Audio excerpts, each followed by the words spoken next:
한 주간 동안 주의 은혜 가운데 평안하셨습니까? 옆에 사람하고 인사합시다. 사랑합니다. 축복합니다. 제목이 있습니다. 제목 같이 읽겠습니다. 은혜와 평강이 있기를. 아멘. 우리 갈라디아 교회를 향하여 편지하는 사도 바울의 이야기를 지난주에 이어서 이제 보고 있어요. 더 자세히 하고 싶어서 단어 하나하나를 씹을까 하다가 또 맨날 우리 하는 비판이 있어요. 신학교입니까? 그래서 주여. 그래서 적당히 균형을 맞추려고 두 절 했어요. 오늘 이 두 절을 통해서 우리에게 주시는 귀한 은혜를 함께 받도록 하겠습니다. 자, 1장 2절 같이 한번 읽도록 하겠습니다. 함께 있는 모든 형제와 더불어 갈라디아 여러 교회들에게. 자, 사도 바울이 이 편지를 쓰는 대상에 대해서 이야기를 하고 있죠. 갈라디아 여러 교회들에게 편지한다 이렇게 말하고 있거든요. 오늘 교회가 무엇인지에 대한 얘기를 좀 하려고 그래요. 교회가 무엇인지를 알아야 우리가 교회 공동체를 왜 이루어야 되고 교회는 왜 필요하며 이 시대 속에서 교회가 하나님 앞에서 감당해야 할 사명이 무엇인지를 알게 되겠죠. 오늘 바울은 갈라디아 교회들에게 편지한다고 되어 있거든요. 이 말은 아주 중요한 두 가지 의미를 가져요. 먼저는 주의 백성들을 교회라고 칭한다고 하는 것과 이미 복음을 떠난 자들이 갈라디아였음에도 불구하고 그들을 향해서도 교회라고 한다는 거예요. 그러니까 교회란 에클레시아 그랬잖아요. 밖으로 불러서 모은 사람들의 모임이라고. 그러니까 우리를 세상에서 불러서 모아서 성도의 공동체를 만든 거거든요. 그게 교회예요. 원래는 이게 그리스에서 18세 이상의 성인 남자들을 모으고 그들을 통해서 모든 걸 결정하던 단체, 그 회의를 에클레시아가 했었는데 교회가 이제 교회 공동체가 만들어지고 초대교회 때 교회를 뭐라고 할까 하다가 바로 세상을 향한 하나님의 뜻을 공부하고 함께 회의하고 결정하고 나가는 단체, 바로 에클레시아, 세상에서 불러서 모았다. 이렇게 해서 교회란 공동체를 만들어 주셨어요. 그런데 중요한 것은 뭐냐면 교회 그러면 성도들의 모임이잖아요. 근데 지금 갈라디아 교회 지역을 향하여 여러 교회들 그래요.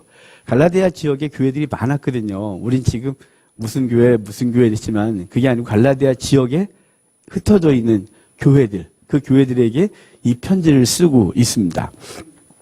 그런데 주목해야 될 것은 그들이 이미 복음에서 벗어난 상태에 있다는 거예요. 그래서 우리가 읽지는 않았지만 6절부터 보면 너희가 이미 복음에서 속히 떠나고 내가 이상하게 여긴다. 어떻게 그렇게 내가 너희들에게 목숨 걸고 돌에 맞아가면서 전했는데 벌써 떠나서 율법에 갔니? 라고 하는 것이거든요. 그러니까 교회를 떠났어요. 그러니까 복음에서 떠난 자들이에요. 그런데 그럼에도 불구하고 그들을 향하여 뭐라고 하냐면 교회 이렇게 말하고 있다는 거예요. 이 시대 교회도 마찬가지예요. 이 시대 교회가 온전하지는 않죠. 왜냐하면 죄인들이 모여 있어요. 사도 바울이 그의 인생 후반에 이렇게 말했거든요. 난 죄인 중에 괴수라. 사도 바울이 맨 초부터 자기는 죄인이라고 했지만 점점점 은혜를 받으면 받을수록 그 강력한 조명 앞에 자기를 세우면서 내가 어떤 존재인지를 아는 거예요. 우리가 하나님 앞에 서면 설수록 우리가 얼마나 추하고 더러운지를 알게 돼요. 적당히 서면 난 괜찮은 사람이거든요. 적당한 조명을 켜놓고 거울을 보면 이쁘고 잘생겨 보여요. 근데 강한 조명을 띄우고 거울 앞에 가면 왜 이렇게 잡티가 많은 거고 나는 왜 이렇게 얼굴에 균형도 안 맞고 뭐 이런 거 있잖아요. 우리 모습이 그렇거든요. 사도 바울은 예수님 앞에 서면서 점점 서면 설수록 자기가 어떤 존재냐? 죄인이다. 그것도 죄인 중에 괴수다. 그래요. 사도 바울도 주의 복음을 증거하는 귀한 일을 하면서 자신이 온전하다고 말하지 않아요. 그냥 자신이 부득불 주의 일을 감당한다고 할 정도였어요. 그러니까 우리는 다 모여있는 사람들이 너나 할 것 없이 다 부족해요. 어떤 사람은 A라는 면에서 훌륭한데 B라는 면은 약하고 어떤 사람은 객관적으로도 굉장히 괜찮은데 그 객관적으로는 괜찮을지 모르지만 그의 가장 작은 공동체, 그가 가장 편하게 윗옷을 벗어놓고 넌닝바람으로 있었던 집에서는 그가 어떤 존재인지 우리는 알지 못해요. 우린 다 부족해요. 그 부족한 사람들이 모였음에도 불구하고 우리를 성도, 교회 이렇게 말해주고 있는 거예요. 그게 놀랍다는 거죠. 여러분, 주님께서 우리를 성도로 받아주셨음을 기억하시길 바라요. 한국교회를 위해서 기도하시죠. 한국교회 기도하면 눈물이 나요. 왜냐하면 소망이 없어 보이거든요. 진짜 없어 보여요. 대체 어디서부터 손을 대야 될지 모르겠고 어디서부터 시작해야 될지 모르는 이 절망 속에 있어요. 근데 가장 중요한, 그냥 가장 아픈 것은 뭐냐면 이미 너무 오염이 많이 됐다는 거죠. 거룩한데 강력한 사람들이 있는데 숫자가 적다. 그건 희망이 있어요. 그런데 너무 오염이 많이 돼서 대체 어디서부터 시작해야 될지 모르는 이 답답함. 하나님 말씀을 아무리 바로 전해도 먹혀들지 않는 이 상황들. 그리고 이미 우리는 세속화돼서 세상적인 것들 기준으로 우리는 교회를 보고 있고 성도를 보고 있고 말씀을 대하고 있다는 이 답답함은 자꾸 미약한 목사 입장에서는 아무것도 할 수 없다는 절망 가운데 빠질 때가 있어요. 그런데도 하나님 우리 한국교회를 사랑하시고 보존하시고 보호하시고 우리 한국교회를 향해 소망을 갖고 있다는 사실은 희망이고 감사인 것이에요. 우리가 부족해요. 연약해요. 여러분 자신을 보시면 돼요. 남 볼 거 없어요. 쟤는 어떠나 봐요. 별거 없어요. 우리 자신을 보면 하나님께서 우리를 교회로 불러주시게 감사하고 그러니까 결론적으로 교회는 비록 온전하지 못하지만 주님께서 우리를 교회로 부르셨다는 거죠. 근데 교회로 부르신 것이 교회가 될 수 있는 중요한 건 예수 그리스도가 우리 안에 계시고 그 말씀이 우리를 변화시키시고 예수 그리스도의 보혈의 피가 우리를 성도로 삼았다는 것이 가장 중요해요. 세상 사람들이 교회를 향한 기대가 있습니다. 거룩. 그래서 이러잖아요. 목사는 그러면 안 되지. 교회는 그러면 안 되지. 교회는 그러면 안 되지. 왜냐하면 그들 속에 기대감이 있기 때문에 그래요.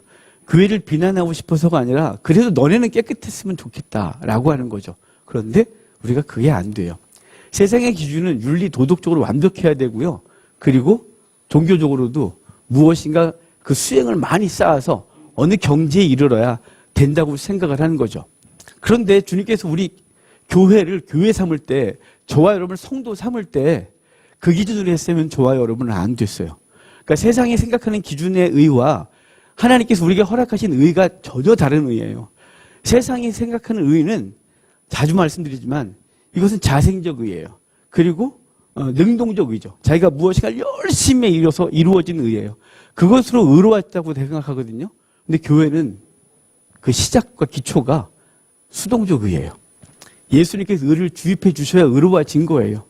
우리 몸부림을 쳐도 늘 부족하고 늘 연약한 늘 더러운 나를 보거든요. 그래서 우리는 의롭다고 설 수가 없는 거예요. 의인에게 주시는 복을 받을 자격이 안 되는 것이죠. 근데 우리가 복을 받고 은혜를 누리고 천국을 소망하고 이미 천국 백성 살게 된 것은 능동적 의나 자생적 의가 아니라 주님께서 우리에게 주신 주입된 의, 수동적 의예요. 그것은 누군가 부여해 준 의예요. 하나님께서 아들을 보내시고 그 아들을 십자가에 달아 우리의 죄를 다 도말하게 하시고 그 의를 그분이 완성하셨어요. 하나님의 공의를 완성하셔서 그 의를 우리에게 주셨기 때문에 우리 주 앞에 선 거예요. 그러니까 세상이 생각하는 의와 우리가 의로워진 의가 다른데 만약에 세상 사람들이 가지고 있는 기준의 의를 말한다면 성경에서 가장 의로운 사람들이 누구냐면 바리새인들이에요. 바리새인이 기도하는 모습을 누가복음에서 누가가 기록하고 있거든요. 바리새인과 세리의 기도 모습이죠. 그는 이래요. 토색, 불의, 간음 이런 짓을 하는 자들과 나는 다릅니다. 내가 일주일에 2번 금식 기도합니다. 내가 구제도 많이 하고 여러 가지 합니다. 라고 아주 광장에서 2손 들고 기도하고 있어요. 정말 그들은 그랬어요. 그냥 위선이 아니라 진짜 그랬어요. 그들은 일주일에 2번씩 구제를 했어요. 그러나 자기네 재산을 팔아서 길거리 가서 사람들에게 나눠준 일을 매주 했어요. 매주. 왜냐하면 그들은 그것이 선행의 척도라고 생각했거든요. 주님께서는요 이렇게 말씀하셨어요. 주님도 마태복음 5장, 6장, 7장 산상수훈에서 너희는 복 있는 자다. 그래서 8가지 복을 얘기하고 너희는 세상의 빛으로 살아, 세상의 소금으로 살아 빛으로 드러나라고 하시고 그러면서 너희의 의가 바리새인보다 낫지 아니하면 서기관보다 낫지 아니하면 천국에 갈 수 없다고 분명히 말씀하셨어요. 주님 말씀하신 의가 뭘까요? 표면적 의를 분명히 말씀하신 걸 거기서 나중에 마태복음 23장에 가면 바리새인과 서기관들을 향하여 화했을진저라고 7번이나 바라셨던 것을 보면 그들이 외적 형태는 의로워 보였지만 그들의 내면은 정말 죄가 가득한 상태에서 외형적 의를 행한다고 해서 그 의가 그를 구원할 수 없다는 걸 분명히 말씀하고 있는 것이죠. 주님께서 2명의 사람과 대화 속에서 구원에 이르는 의가 무엇인지를 분명히 말했어요. 요한복음 3장에 오면 니고데모가 예수님께 밤에 찾아와요. 그 대화의 내용이 뭔가요? 어떻게 하면 영생이에요. 영생에 이르는 법에 대해서 가르친 거죠. 주님께서 그에게 하신 말씀 기억하시지 않습니까? 광야에서 노뱀이 달린 것처럼 인자도 나무에 달려야 하리니 이를 믿는 자마다 살겠다. 하나님이 세상을 이처럼 사랑하사 독생자를 주셨으니 이는 저를 믿는 자마다 멸망치 않고 영생에 이르게 하려 합니다. 그러니까 저를 믿는 건 뭔가요? 예수를 믿는 게 뭐예요? 그냥 예수님이 계신 거 믿어요? 예수님께 기도하면 내게 복 주실 걸 믿어요? 그런 믿음은 종교적 믿음이고 다 사단도 하나님을 알고 떤다고 해요. 그 믿음이 아니라 예수님이 내 죄를 짊어지고 죽으신 걸 믿으면 구원을 얻는 것이에요. 마태복음 18장에 오면 예수님께서 예루살렘으로 내려오실 때 한 부자 청년이 와서 이렇게 물어요. 어떻게 하면 영생을 얻겠습니까? 그 친구는 철저히 바리새파 교육을 받은 사람이 분명해요. 왜냐하면 행위를 통해서 하나님의 의를 만족시키고 그분의 복을 받아 영생을 얻는다고 생각했거든요. 예수님께서 메시아라는 것을 사람들이 다 알았고 그래서 자기는 자기의 의를 확인하고 싶었고 자랑하고 싶었고 드러내고 싶었어요. 그래서 왔죠. 선생님, 어떻게 하여야 영생을 얻습니까? 그러니까 그 친구의 질문은 어떻게 해야 영생을 얻느냐예요. 주님께서 그래? 네가 할 수 있어? 그래 10계명을 얘기했더니 다 지켰나이다. 거기에 대해서 주님이 일일이 안 찍어요. 너 정말이니? 너 첫 번째 계명 지킨 거 맞니? 둘째는 어떻게 했니? 시비 안 걸어요. 잘했다. 너 정말 훌륭하다. 그런데 있잖아, 내가 보니까 너 정말 훌륭한데 한 가지가 부족해. 내가 있는 재산을 다 팔아서 가난한 자에게 나눠주고 나를 따라. 그러면 되는 거야. 그랬더니 그 친구가 근심하고 갔대요. 여기서 주님이 왜 재산을 다 팔아 가난한 자에게 나눠주라고 했을까요? 재산 다 팔아 교회 바치십시오. 저는 부자가 될 것 같습니다. 그런 얘기 할까요? 그러면 재산 갖고 있는 사람들은 안 되는 걸까요? 구원을 못 받는 걸까요? 아니에요. 그 친구는 부자였고요. 부자였기 때문에 남의 것을 탐할 이유도 없었고 어떤 것을 죄를 지을 이유 별로 없어서 거짓말할 것도 없었고 그 재산이면 충분히 봉사도 하고 헌신도 하고 구제도 하고 부모도 잘 섬기고 다 할 만했어요. 그래서 그에게 힘인 그 돈 그거 다 포기하고 나 좀 따를 수 있겠어? 라고 했더니 그 근심하고 갔대요. 여기서 말하고 싶은 게 뭘까요? 너 못해. 네 행위로 안 돼. 그래서 제자들이 그 뒤에 물어요. 선생님, 저 사람이 안 되면 왜냐면요, 당시 부자는 복을 받았다고 믿었거든요. 하나님의 복을 받았기 때문에 부자인 거예요. 유대의 문화를 따르면. 거기다 그들은 일주일에 한두 번씩 구제했다 그랬잖아요. 그럼 저렇게 훌륭한데 저 사람이 구원 못 받으면 대체 누가 받아요? 라고 제자들이 질문을 한 거예요. 그랬더니 주님이 이렇게 말씀하셨죠. 사람으로는 할 수 없는데 하나님으로는 하실 수 있느니라. 그게 뭘까요? 사람의 행위와 능력으로는 할 수 없지만 하나님은 우리를 구원할 수 있다. 이 얘기를 말씀하시고 있는 거예요. 여러분, 그러면 교회가 부족한 사람들이 많은데 그러면 교회가 다 교회냐? 이런 질문이 우리 속에 있을 수 있어요. 교회가 진짜 교회가 되려면 반드시 드러나는 표징이 두 개가 있어야 돼요. 하나는 말씀의 바른 선포와 성령의 바른 시행이에요. 말씀이 바르게 선포되지 않으면 그건 더 이상 교회가 아니에요. 왜냐하면 그 강단에 선 목사가 하나님의 말씀을 있는 그대로 전하지 않고 이 말씀을 자기가 원하는 방향으로 해석해서 사람들을 자기가 원하는 방향으로 끌고 가는 것 자체는 이미 복음이 왜곡된 거예요. 그래서 여기선 반드시 절대 진리만 선포되어야 되는 거예요. 여기서 헛소리를 하거나 여기서 세상 얘기하거나 여기서 문학이나 여기서 인생의 철학을 얘기하거나 여기서 정치를 논하면 안 되는 거예요. 여기에 내려가서는 할 수 있어요. 왜냐하면 우리도 이 세상을 사는 사람이니까요. 하지만 여기에 세우신 하나님은 오직 뭐만 전하라고 했냐면 진리만 전하는 곳이에요. 여기가 그래서 하나님의 무서운 강단인 거예요. 하나님의 말씀을 선포하는 목사는 늘 두렵고 떨림으로 말씀을 연구하죠. 이것이 그런가요? 정말 이 말씀이 그런가요? 이 말씀이 그 뜻인가를 연구해야 되는 거예요. 그러니까 바른 교회로서 첫 번째 중요한 건 바른 말씀의 선포인 거예요. 저 말씀이 성경적이냐? 성경이 하는 얘기를 지금 하고 있느냐? 이것이죠. 두 번째는 성례의 바른 시행이에요. 우리가 매주 성찬을 하거든요. 이 성찬을 매주 하고 싶었어요. 1년에 4번 하는 것 같고 너무 만족이 안 됐어요. 근데 너무 매너리즘에 빠지고 그냥 뻔한 느낌이고 그냥 매번 그냥 느낌이 표정들이 그래서 이거 어떻게 하면 좋지? 그래서 하나님 앞에 계속 기도했어요. 하나님 매주 할 수 있도록 해주세요. 그런데 매주 하는데 은혜가 매주 돼야 돼요. 이게 매주 은혜가 안 되기 때문에 교회마다 하고 싶어도 안 하는 거예요. 목사님들 고민인 거예요. 원래 교회 교회 법을 만들고 교회를 할 때 매주 성찬을 하는 거였어요. 매주. 점점 장로교회는 성찬을 안 하겠죠. 왜냐하면 맨날 똑같은 메시지. 맨날 똑같은 거 하니까. 오늘은 포도주가 세네. 오늘은 떡이 왜 이렇게 맛이 없노? 이러고 앉았으니 무슨 은혜가 되겠어요. 그래서 하나님 앞에 고민하면서 주님께 기도하고 주신 은혜가 있어서 우리가 매주 성찬을 할 수 있어요. 그러니까 바른 교회가 뭐냐? 바른 말씀 선포와 성례가 바르게 시행되어지면 그게 바른 교회라는 거예요. 그럼에도 불구하고 교회 구성원들이나 우리의 부족함이 있어요. 그러면 진짜와 가짜는 어떻게 구별하냐? 주님 말씀하셨죠. 열매로 안다고. 나쁜 나무는 나쁜 열매를 맺고요. 좋은 나무는 좋은 열매를 맺어요. 여러분, 그러니까 저와 여러분들이 우리 교회가 또 한국 교회가 바르냐 안 바르냐는 결과를 보고 아는 거예요. 이걸 무슨 신학적으로 연구해서 들여다보니 그렇다. 아니요. 왜냐하면 겉으로 보이기엔 다 교회고 겉으로 보기엔 말씀이 선포되어지고 있고요. 겉으로 보기엔 그래요. 그런데 진짜냐 가짜냐 뭐로 보냐면 열매로 보는 것이죠. 우리도 마찬가지예요. 자기 자신을 보십시오. 남 판단할 거 없고요. 내가 진짜 성도인가라고 하는 것은 내 삶에 열매가 있나? 예수님이 나를 통해 드러나고 계신가? 갈라디아 5장에서 말씀하시는 그 성령의 열매가 내게 있는가? 그리고 그 열매를 누군가가 따먹고 있나? 라고 점검하시면 내가 리얼 크리스찬인지 아니면 짝퉁인지를 아는 거예요. 하나님 앞에서 우리 교회가 바르길 원하고 저와 여러분이 진짜 성도가 되길 원하고 그래서 한국교회가 무너지고 있는 현실 앞에서 예레미야에게 말씀하셨듯이 의인 한 사람을 찾으면 내가 심판하지 않겠다고 했더니 그 의인 한 사람이 되어지고 이 시대와 이 나라와 민족과 교회를 보고 우는 사람, 그 사람을 찾아서 이마에 표를 하겠다고 했는데 그 사람이 저와 여러분 되길 바라요. 세상이 알아주고 안 알아주고는 아무 소용없어요.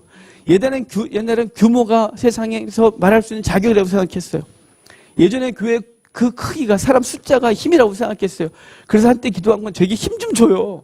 그랬어요. 힘 좀 달라고.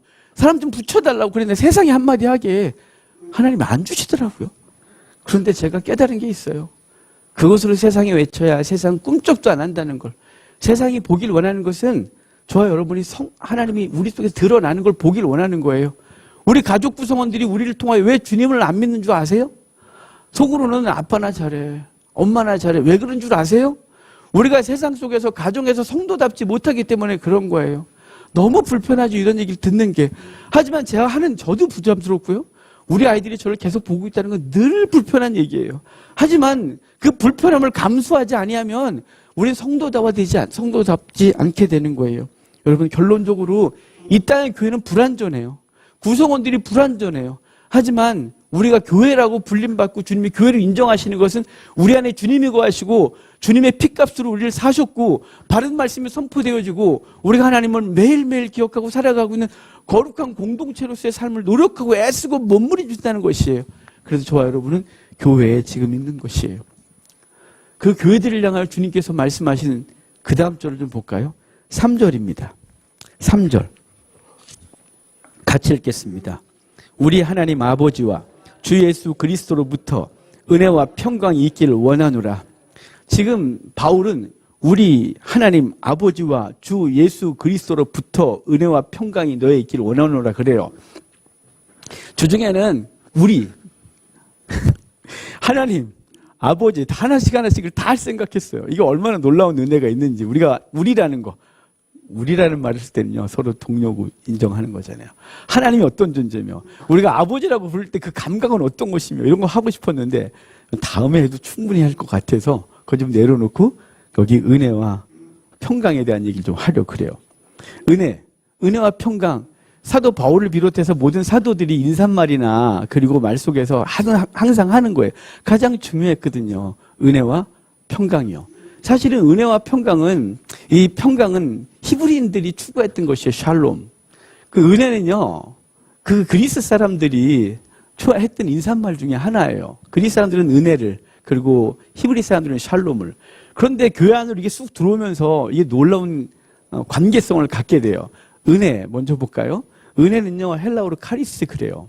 이 카리스는 호의를 베풀다, 선물하다, 감사하다 뭐 이런 뜻을 갖고 있어요. 그러니까 하나님께서 우리에게 은혜를 주셨다 이 말은 선물을 주신 거예요. 받을 자격이 없는 자에게 주셨다 그러잖아요. 그것을 선물이라고, 은혜라고 우리는 일반적으로 다 듣고 알고 있어요. 그것을 우리가 받았다는 거죠. 주님께서 우리가 자격이 없음에도 불구하고 주신 것, 그게 은혜예요. 여러분, 그런데 세상과 교회는 전혀 다른 가치를 갖고 있어요. 세상에는 살려면 뭐가 필요하냐면 자격이 필요해요. 조건이 필요해요. 그래서 자격증 그렇게 따잖아요. 세상이 원하는 게 자격이잖아요. 조건이 있어야 돼요. 내가 니하고 친구 되려면 조건이 좀 있어야 되죠. 맨날 달라고 하면 친구 삼겠어요? 꼴보기 싫으면 친구 하겠어요? 자격과 조건이 어느 정도 만족이 돼야 친구라고 할 수 있는 거죠. 그 사람에게 우리가 뭔가를 내밀 수도 있고 그 사람을 우리 직원으로 쓸 수도 있고. 세상은 무엇으로 평가하고 관계하냐면 자격과 조건으로 해요.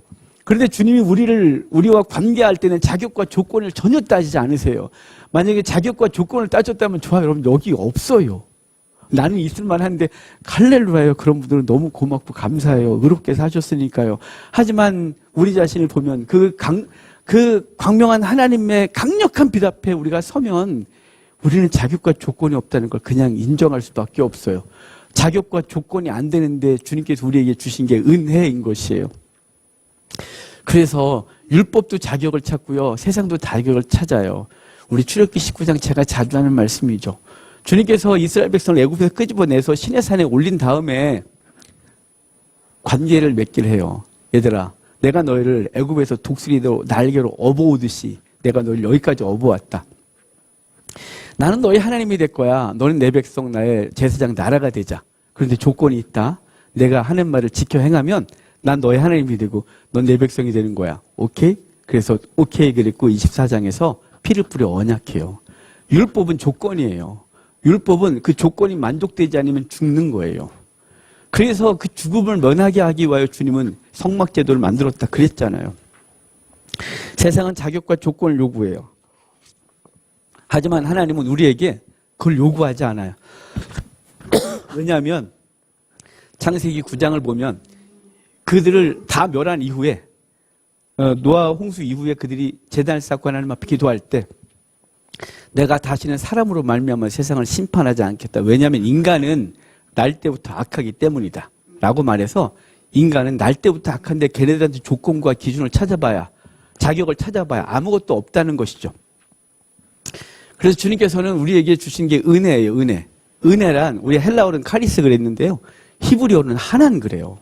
이 하난이라는 말이 얼마나 좋으냐면 이게 뭔가를 수여하다는 거예요. 준다는 거죠. 근데 원래 그게 원래 뜻은 허리를 구부리다 이런 뜻이에요. 하나니 허리를 구부리다는데 그 허리를 왜 구부리냐면 높은 지위에 있는 사람이 낮은 사람에게 무엇인가를 주려고 허리를 구부리는 걸 하나는 그래요. 그러니까 은혜는 하나님과 내가 뭔가를 조건이 맞거나 자격이 있어서가 아니라 그 높으신 하나님이 그 천하고 추한 인간에게 무엇인가를 주려고 허리를 구부린 걸 그걸 하나는 그렇게 말하는 거예요. 그러니까 우리는 하나님의 놀라운 은혜를 입은 거죠. 그래서 우리는 아무것도 한 게 없는데 아버지 하나님이 우리에게 은혜를 베풀려고 아들을 내어주시고 아들은 우리의 죄를 담당하고 십자가에 죽으시고 성령은 그 놀라운 은혜를 가지고 더럽고 추하고 냄새는 우리의 심령에 쑥 들어오셔서 떠나지 않는 거예요. 그게 은혜인 것이에요. 이 은혜를 받아서 우리는 구원을 얻은 거죠.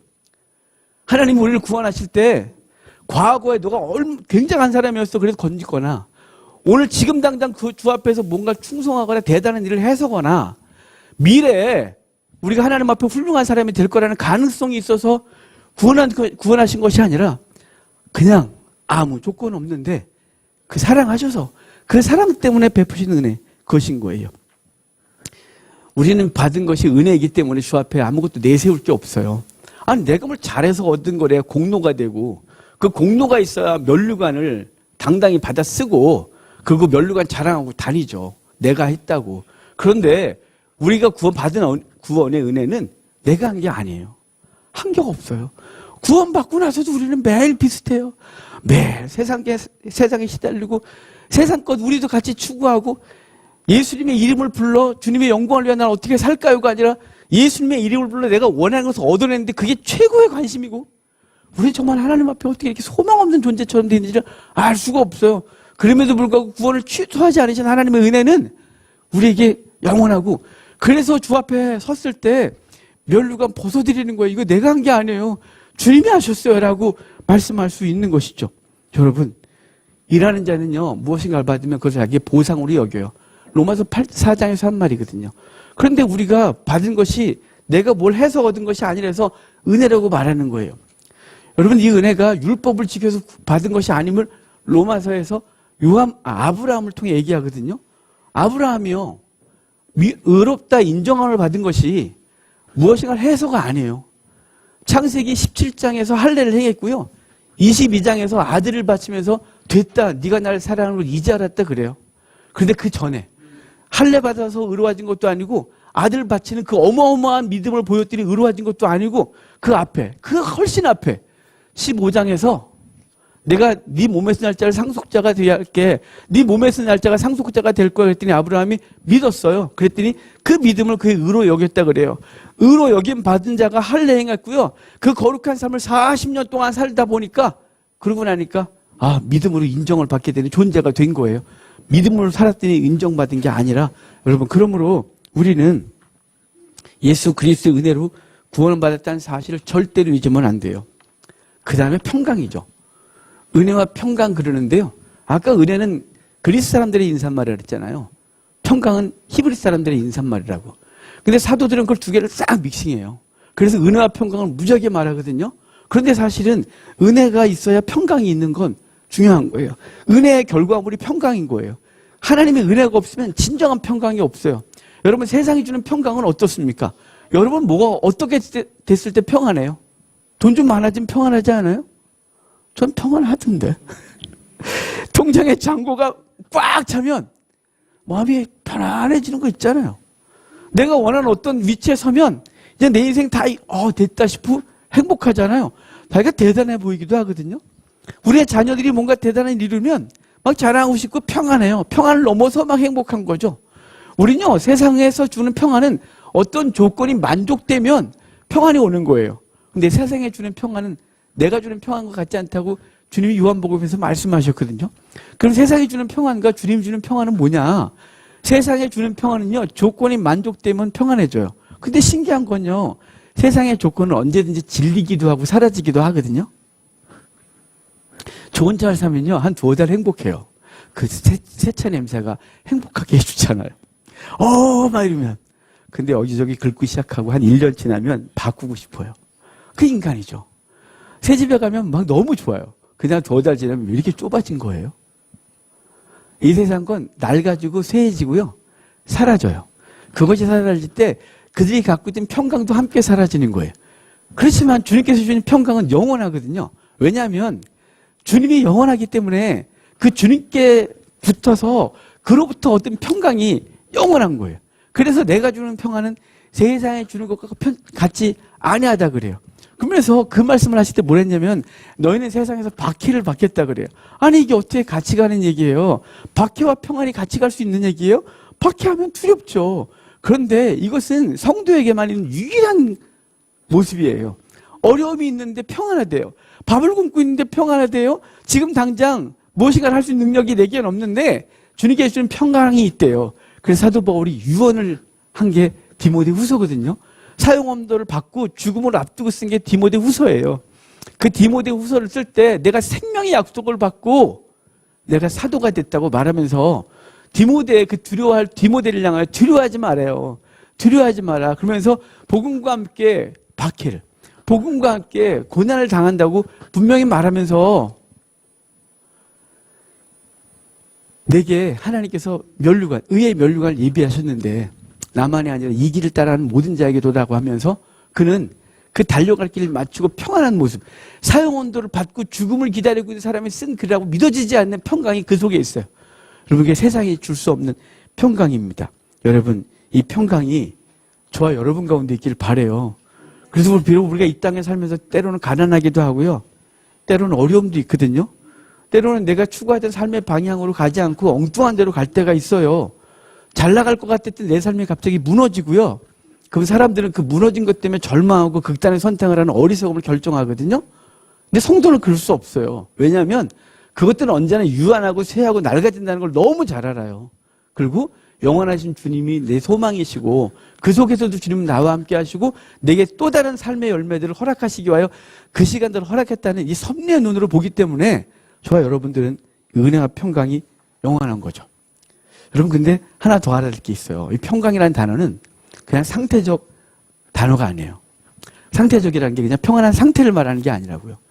이 평안이라는 단어가 얼마나 역동적이냐면요. 히브리어는 샬롬, 헬라어는 에이레네 그러거든요. 이 평강이라는 단어가요. 그냥 단순히 상태로 평안하다가 아니라 하나님이 내 편 되시고 내가 하나님 편 되어 하나님 말씀을 붙들고 살았을 때 얻어지는 강력한 힘이 평강이에요. 그러니까 하나님 말씀은 성도 되면 그냥 자연스럽게 평안함이 내 속에 가득 차는 것이 아니라 그 주께서 내게 주신 하나님의 말씀을 받들고 그 말씀 붙들고 삶을 살아보는 거예요. 정말 이 말씀이 진리인가? 살아보는 거예요. 그러면 이게 진리인 줄 깨달아져요. 그리고 그것이 점점점 우리를 붙들어주죠. 그래서 평강이라는 단어는 상태적 용어가 아니라 역동적인 용어예요. 그래서 그 말씀 붙들고 살아가는 거죠. 그래서 사도 바울은 편지를 쓸 때 이랬어요. 그 당시의 성도들이 열심히 성경을 배우는데 진리의 지식에 이를 수 없다고 책망을 해요. 여러분 성경 공부하면 평안해집니까? 성경 공부하면 어느 정도는 평안해집니다. 그래 돌았으면 사라져요 이게. 왠지 아세요? 그 말씀대로 살아본 능력이 없기 때문에 그래요. 그 말씀 꼭 살아봐야 진리인 줄 확인하거든요. 확인하고 또 확인해요. 그래서 동일한 상황이 또 벌어지면 그 말씀을 갖고 말씀 붙들고 살았던 경험들이 그 시간들을 이겨내는 거예요. 하나씩 이겨내기 시작해서 믿음의 연륜이 쌓이면 그 사람 얼굴에 평강이 흘러나는 거예요. 그 사람 얼굴에 평강이 묻어나는 거예요. 이것은 말씀 붙들고 싸운 사람만이 얻는 결과물인 거예요. 그러니까 여러분 우리가 말씀을 듣고 예수 믿는다고 이 평강이 쫙 그냥 오기를 기대하지 마십시오. 그러면 왜 예수 믿는데 평강이 없어요? 나 교회 다니는데 열심히 성경 공부도 하는데 왜 없나요? 라는 질문은 살아보지 않아서 그런 거예요. 그 말씀 붙들고 살아보면 그 말씀이 진리임을 깨달아요. 그래서 많이 배우나 열심히 배우나 쉼없이 배우나 진리의 지식에 이를 수 없는 사람은 하나가 안 한 거예요. 하나를. 그 말씀 붙들고 살아보지 않은 거예요. 그 말씀 붙들고 손해가 돼도 그렇게 해보고 그 말씀 붙들고 실천하겠습니다 해보면 그 결과물을 얻어요. 그 결과물이 우리 속에 쌓이면 세상일 수 없는 평강이 우리를 주장하고 그래서 우리의 노년에 우리의 얼굴에 객관적으로 평강이 흐르는 거예요. 40대면 자기 얼굴에 책임을 진다 그랬잖아요. 지나서 60대, 70대에서 은퇴하고 우리가 이제 저 뒷방에 노인네가 됐을 때 그 얼굴에 그냥 손녀가 와도 누군가가 와서 봐도 평강이 흐르는 얼굴이 되셔야 돼요. 욕심이 더덕더덕하고 승질이 아주 남아있고 이런 얼굴로 노년을 보내지 맙시다. 저와 여러분들이 하나님의 은혜가 꽉 찬, 왜냐면 오늘도 말씀으로 사셔야 그게 우리 속에 우리 얼굴을 바꾸실 거예요. 자 이제 결론을 좀 내릴까요? 은혜와 평강은요 무엇을 통해 오냐면 복음을 통해서 오는 거예요. 이 복음이 증거되지 않으면 평안하세요 평안해서 안 평안해져요. 우리 인사말이 얼마나 공허한지 아세요? 평안하세요. 내가 기도해 드릴게요. 위로는 되지만 되게 공허한 거예요. 그러면 그에게 진짜 평강을 주길 원하고 진짜 그에게 무엇인가 세상이 알 수 없는 평강이 그를 주장하게 하기 위해서는 하나님의 말씀이 전달되어지고 그 말씀이 그를 붙들어야 돼요. 그러니까 말씀도 나름인 거 아세요? 구약은 율법, 신약은 복음이라고 하지만 신구약이 다 복음이에요. 하지만 거기에 율법적인 말씀이 있고 그 율법을 복음으로 대해석한 게 신약이고 이런데 이 율법적인 말을 하면서 예배 잘 드려. 그러면 평간해져. 헌금 많이 드려봐. 그럼 해결될 거야. 너 작정 기도해. 40일 금식 기도해봐. 해결될 거야. 이게 평안해져요? 또 다른 종교적 의무와 함께 그걸 제대로 실천하지 못한다는 자신만 봐요. 40일 작정 기도했다 하루 뻥끈하면 안 될 것 같아요. 결과가 좀 또 우리 이르죠. 너가 기도를 제대로 안 해서 그래. 그래 너 그날 빵꾸 났잖아. 너 금식 기도하면 딴 생각했지? 막 그래서 우리 더 죄책감에 시달리게 해요. 종교적 의무는 우리를 평안하게 못해요. 그러면 복음이 뭐냐? 이 복음이 그를 은혜와 평강 가운데 집어넣게 한다면 복음이 뭐냐? 복음이란 정의를 여러분이 알아야 복음을 얘기할 수 있어요. 복음이란 뭐냐? 기억해 두십시오. 예수 그리스도와 그가 하신 일. 쉽죠. 복음은 그리스도 자체예요. 그리고 그가 하신 일이에요. 구체적인 것은. 그러니까 예수님이 복음이고 그가 하신 일이 복음이라 그러면 대체 뭔가요? 예수님이 복음이고 그가 하신 일은 가장 중요한 일. 그가 우리의 죄를 짊어지고 십자가에 달려 죽어 우리의 죄가 사라졌다는 이 평강. 이게 복음인 거예요. 그래서 그 죄책감에 시달리는 많은 사람들을 진짜 평강으로 이끄는 건 복음이 주어졌을 때예요. 사단은 우리에게 죄책감을 심어줘요. 여러분 죄책감은 사단의 장난질이에요. 그럼 죄책감 없이 어떻게 죄를 깨닫냐? 성도는 죄책감이 아니고요. 죄의식을 갖는 거예요. 죄 책감이 뭐냐면요. 왜 그건 성도가 가질 게 아니냐면 죄에 대한 책임을 져야 된다는 감각이에요. 죄에 대한 책임을 어떻게 짓고요, 여러분이? 그러니까 늘 불안한 거죠. 늘 감당이 안 되는 거예요. 그래서 죄에 대한 책임을 져야 되니 헌신해야 되고 봉사해야 되고 막 무릎을 기어 올라가야 되고 막 이런 카톨릭에서 말하는 거 그런 거예요. 그러면 우리는 죄에 대해서 깨닫고 죄를 느끼고 죄를 혐오하고 그래야 거룩한 삶을 살잖아요. 그래서 성도가 있어야 될 건 뭐냐면 죄책감이 아니라 죄의식이에요. 그러니까 성도는 죄의식이 있어야 되는 죄책감을 사단이 주는 것이라고 반드시 기억하십시오. 막 사단이 너 같은 놈이 그러거든. 저리 가라 라고 하시고 그 대신 성령께서 주는 그건 죄야 라고 하는 거 분명히 깨달아야 돼요. 이 둘을 구별하지 않으면 죄책감에 시달려 하나님 앞에 구원을 받지 못했다는 두려움이 쌓이고요. 죄의식에 붙들리면 거룩한 삶에 대한 열망이 생기고 주님이 나를 구원하셨는데 내가 어찌 이렇게 살까라고 생각해서 죄를 버리는 거룩한 성도가 되는 거예요. 죄책감에 시달리면 이렇게 말해요. 죽어봐야 알아요. 왜냐면 자기가 죄가 너무 많은데 어떻게 지옥을 가야지 천국을 어떻게 가요? 그러니까 지금 죽어도 천국 갈 수 있어요. 그러니까 죽어봐야 알죠. 이렇게 말하는 거죠. 하지만 성도에게 죄책감은 필요 없는 거예요. 왜냐하면 예수님이 다 감당하셨잖아요. 십자가에서 이미 이전에 있는 모든 인류의 죄, 십자가 앞에 있는 그 사람의 죄, 십자가 뒤에 올 모든 인류의 죄, 저와 여러분이 십자가에서 이미 도말된 거예요. 십자가 박아버려서 우리는 더 이상 죄가 없어요. 그래서 우리는 예수 그리스도와 함께 구원의 은혜, 예배소 2장 말씀대로 우리는 그리스도와 함께 하나님 보호자 우편에 앉은 존재 된 거예요.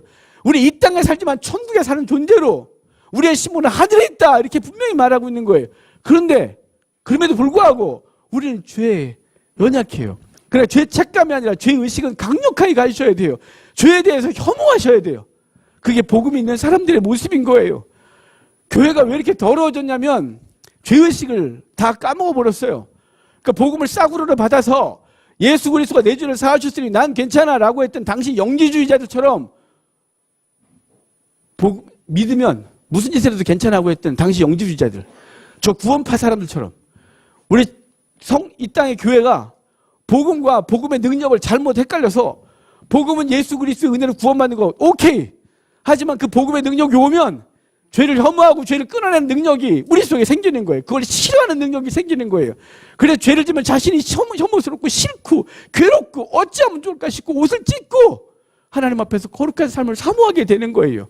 그 아까 말씀드렸잖아요. 진짜 교회와 거짓 교회, 참 성도와 거짓 성도의 차이는 열매로 안다고. 하나님의 말씀을 받은 사람들은 성령이 우리 속에 오셔서 그가 우리 속에 깨닫게 하고 생각나게 하고 책망한다니까요. 그래서 우리가 죄를 짓거나 죄를 생각하면 성령이 근심해요.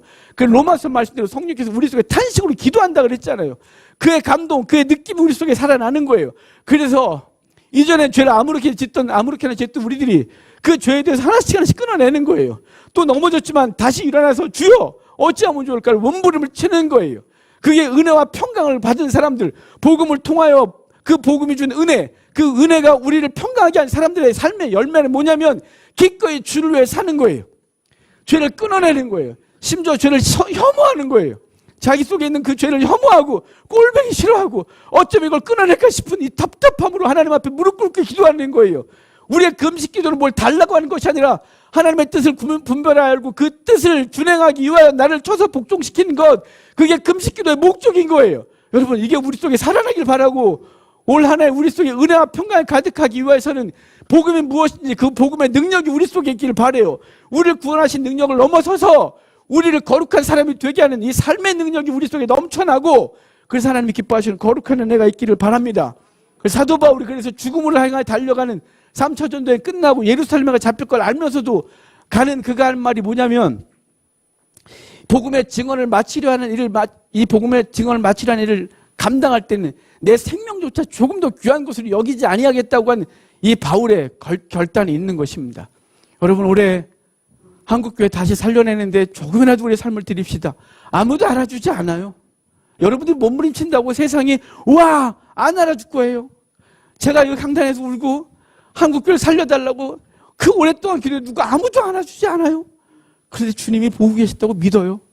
그리고 그것을 그 눈물의 기도를 한 사람들을 통하여 한국교회를 다시 살리실 것이고 다시 교회를 거룩하게 하며 선교사들이 뒤로 빽하는 이 안타까운 사건에서 다시 힘을 내 한국교회가 선교사를 파송하고 그들에게 선교비를 아낌없이 지원하는 교회로 다시 거듭날 것이며 이 더러워진 세상, 그리고 이 더럽고 추해진 이 세상을 거룩하게 하는데 한국교회가 다시 쓰임받을 것입니다. 그것은 누군가가 대신해 주는 것이 아니라 하나님의 복음을 받들고 그 복음의 은혜에 붙들려 하나님의 평강이 주장하는 사람들이 기꺼이 목숨을 하나님 앞에 드리고 헌신하는 삶을 통해 이루어질 믿고, 저와 여러분이 올 한 해 하나님의 말씀으로 사는 귀한 한 해가 주의 이름으로 축복합니다. 우리 성찬합시다.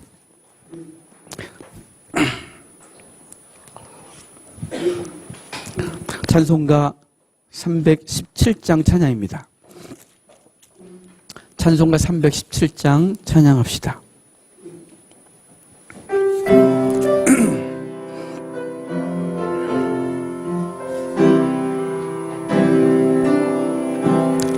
내 주 예수 주신 은혜 한없건만 내 주 앞에 이 적은 것 다 드리니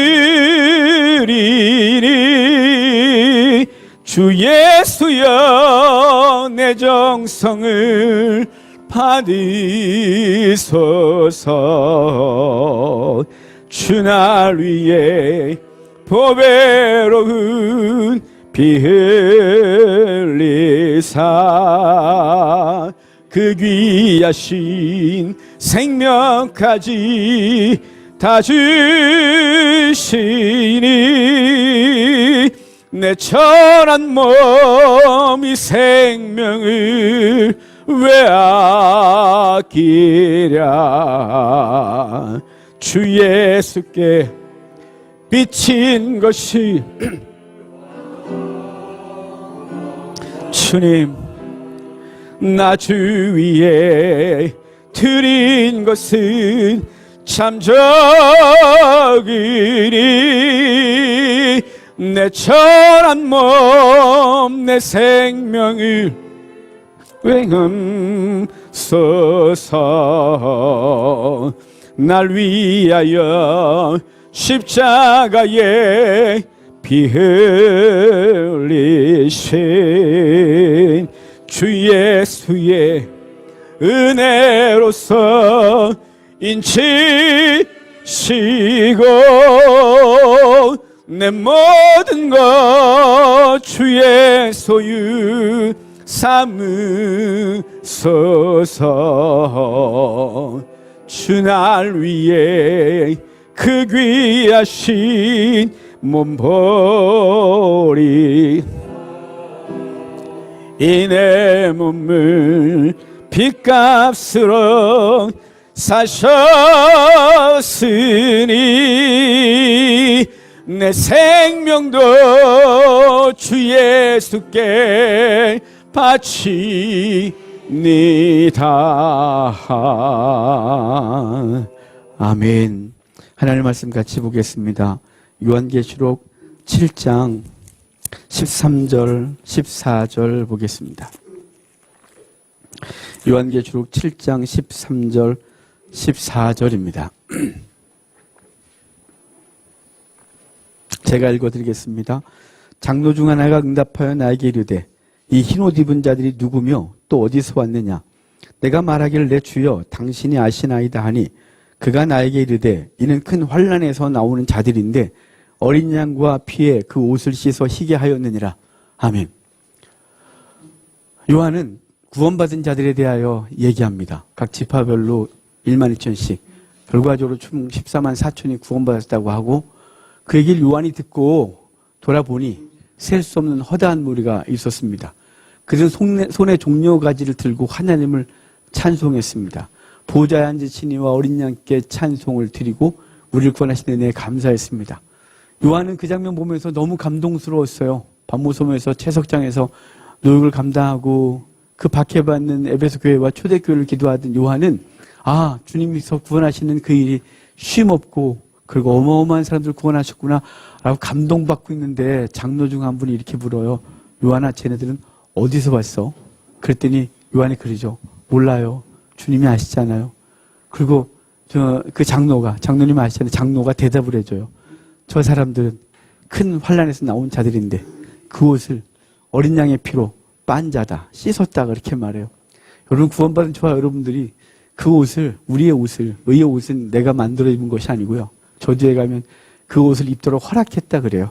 그 허락받은 그 옷은 어떻게 만들어진 것이냐면 예수 그리스도의 보혈로 죄를 씻어 만들어진 옷이에요. 저와 여러분들이 이미 그 옷을 입고 있고 그의 나라에서 영원히 찬송하고 살 거예요. 오늘 우리는 성찬을 대하면서요. 우리가 입은 이 거룩한 옷은 어떻게 주어졌는지 다시 기억합시다. 예수 그리스도가 십자가에 달려 죽으시고 그 피를 흘려 우리의 더러움을 씻으셔서 얻은 옷, 그 옷이 저와 여러분이 오늘 입은 거룩한 옷인 줄 알고 은혜에 감사하고 이 거룩한 옷이 세상에 나가 다시 더러워지지 않도록 거룩한 삶을 다짐하고 그리고 우리 주변의 영혼들을 건져내는데 우리 삶을 드리겠다고 다짐하는 시간 되도록 합시다. 성찬기를 열겠습니다.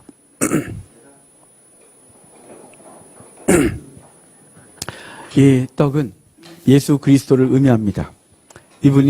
예수님은 이 떡을 구울 때 누룩을 넣지 않도록 했습니다. 죄가 없으심을 의미합니다. 이 떡을 만들 때 구멍을 많이 뚫게 하셨습니다.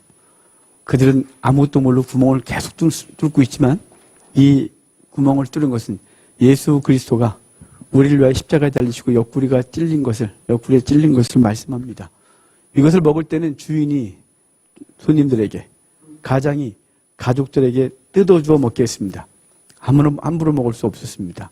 그렇게 하신 것은 사단이 예수님을 이기거나 예수님이 사단에게 진 것이 아니라 그분이 기꺼이 저와 여러분을 위해서 당신의 몸을 내어줬음을 의미합니다.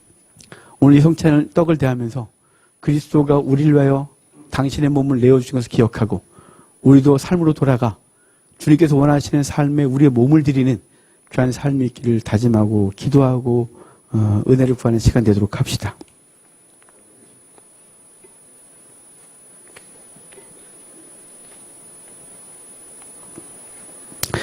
떡을 듭시다.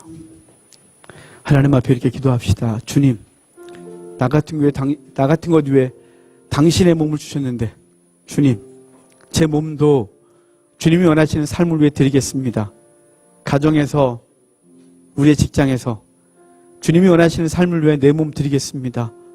나를 붙들어 주셔서 능히 그 사명 감당할 힘 주십시오. 주님께 잠깐 기도하겠습니다. 기도합시다. 하나님, 감사합니다. 주의 은혜를 우리에게 베풀어 주시고 주의 백성 주 앞에 예배하며 은혜를 받게 하시고 주님이 원하시는 거룩한 삶을 위하여 살게 하심을 감사합니다. 오늘도 함께 하시고 예수님이 나를 위해 무엇을 하셨는지 내게 주는 내가 무엇인지 알게 하셔서 감사합니다. 그 은혜 붙들고 삶으로 돌아가겠습니다. 가정에서 내가 죽겠습니다. 주님이 혐오하시는 죄인들, 그 죄인들의 아들을 내어주시고 아들은 그 혐오스러운 인간들을 위하여 기꺼이 죽으셨듯이 나도 내 삶의 자리로 돌아가 때로는 믿고 이해 안 되고 자존심 상한 일이 벌어지지만 그를 주는 우리가 되게 하옵소서. 하나님 감사합니다. 오늘도 우리를 위하여 당신의 몸을 내어주셨음을 다시 기억하게 하셔서 감사합니다. 주님, 그 거룩하신 하나님이 하늘 보좌 버리시고 이 땅에 그 죄인들에게 오셔서 죄인을 위하여 죽으신 그 은혜를 기억합니다. 주님, 우리도 우리의 삶의 자리로 돌아가겠습니다. 삶의 자리로 돌아가 평소에 용서하지 못했던, 그리고 얼굴만 봐도 화가 났던, 내가 어떻게 저런 인간들과 함께 삶을 살까라고 생각했던 그 사람들, 아무리 쏟아 부어줘도 맨날 다고다고만 하는 저 인간들, 내가 저 인간을 위해서 죽을 수가 없다고 생각했던 우리를 불쌍히 여겨주시고 이제 돌아가서 나 같은 것 구원하신 예수 그리스도의 은혜를 힘입어 우리도 우리의 삶의 자리에서 기꺼이 우리의 육신을 죽이는 우리의 삶이 있게 하시고, 그래서 우리가 만나는 사람들을 살려내는, 우리의 가정과 공동체를 살려내는 우리가 되게 하옵소서. 힘 주십시오. 죽을 힘 주십시오. 감사합니다. 예수님의 이름으로 기도합니다. 아멘. 주님의 몸입니다.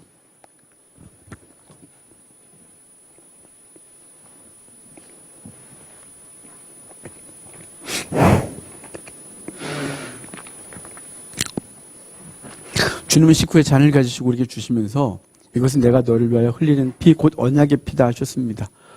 이 피를 먹는 자마다 생명이 살 것을 말씀하셨어요. 그리고 십자가에 달리셔서 피도 물도 다 쏟았습니다. 우리 주님 기억하고 그 은혜 감사해서 우리도 우리 삶의 자리로 돌아가 우리의 형제와 자매들의 허물을 씻어주고 그들에게 생명 주기 위하여 우리를 기꺼이 내어주는 삶이 되기를 다짐하고 은혜를 구하는 시간 되도록 합시다.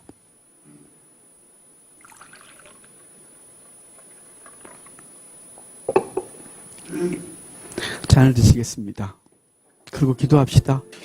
주님, 주님이 나를 위해 흘리신 물과 피, 그것으로 내 생명 살리셨는데 산 것에서 만족하고 그냥 교회에서 은혜 받는 것으로 성도의 교제로 만족하고 나를 불쌍히 여기시고 이제 우리도 주의 파송을 받아 삶의 자리로가 기꺼이 우리의 모든 것들을 쏟아 부어줘서 그 영혼의 갈급함을 해결해주는 그 죄를 씻어주어 그도 주 앞에 서게 하는 우리가 되게 해주십시오라고 잠깐 기도하도록 하겠습니다. 기도합시다. 하나님 감사합니다. 오늘도 주님께 하나님 우리 주셔서 주의 백성들이 성찬을 대하면서 주의 은혜를 알게 하시고 우리가 얼마나 놀라운 은혜를 입었는지 얼마나 놀라운 은혜가 우리에게 있는지를 알게 하셔서 감사합니다. 주님 우리도 기꺼이 주를 위해 죽게 하시고 우리의 형제와 자매들을 위하여 물과 피를 쏟아내어 그들을 살려내고 생명 얻게 하고 주의 나라에서 찬송하는 자로 만드는 복이 우리에게 있게 하여 주십시오. 감사합니다. 역사하여 주십시오. 하나님 감사합니다. 오늘도 우리에게 함께 하셔서 또 물과 피를 대하게 하셔서 감사합니다. 정결소를 깨끗하게 하시고 피를 흘려 우리가 하나님 앞에 서게 할 수 있는 그 하나님의 은혜를 우리가 오늘도 입었습니다. 주님, 우리의 삶의 자리로 돌아가 우리도 주님처럼 우리의 모든 걸 쏟아부어 생명을 살려내는 삶이 되게 하옵소서. 감사합니다. 예수님의 이름으로 기도합니다. 아멘. 주님의 피입니다.